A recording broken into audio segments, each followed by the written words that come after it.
La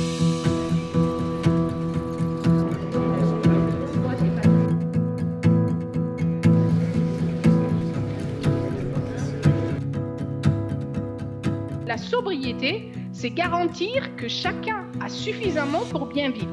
C'est ça que moi j'ai opérationnalisé dans la définition que j'ai pu introduire dans le rapport du GIEC, tout en garantissant le bien-être de tous les citoyens du monde, dans le respect des limites planétaires. La sobriété réduit l'exposition de la société à l'ensemble des risques socio-économiques, sanitaires, environnementaux. Et donc c'est du point de vue de la résilience une stratégie absolument de non-regret.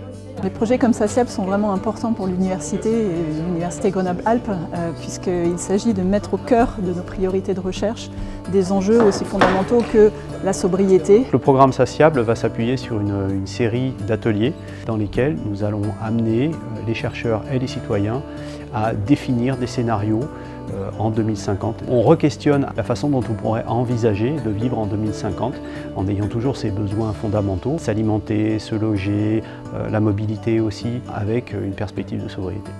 On attend beaucoup de cette intelligence collective en espérant qu'elle va pouvoir alimenter la recherche scientifique et le débat.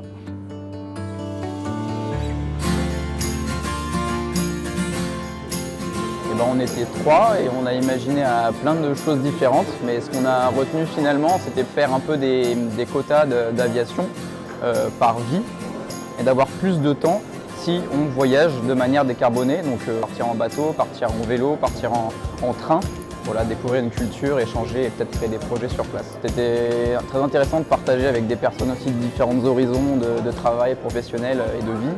Alors imaginer l'innovation en 2050, c'était pas très évident, surtout dans un contexte de sobriété.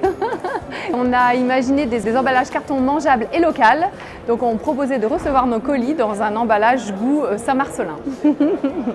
Pour moi, il y a une difficulté à me projeter en 2050 dans un espace sobre avec en fait tous les outils d'aujourd'hui. Me projeter en 2050, c'est me projeter dans un 2050 radicalement différent, où il n'est plus vraiment question de consommateurs, il n'est plus vraiment question d'innovation, et où toutes ces choses-là ont été vraiment rebalayées. Les JO d'hiver ont été gâchés par des militants écologistes. L'idée, c'était de se dire que même s'il y avait une politique bas carbone face à la création des JO d'hiver 2050, il y a des militants extrémistes écologistes qui auraient cassé les canons à neige. Je trouve aussi que c'était très intéressant parce qu'on s'est confronté à des sujets qu'on n'adresse pas forcément, la politique, je ne suis pas dans la politique, et puis aussi à rencontrer de nouvelles personnes.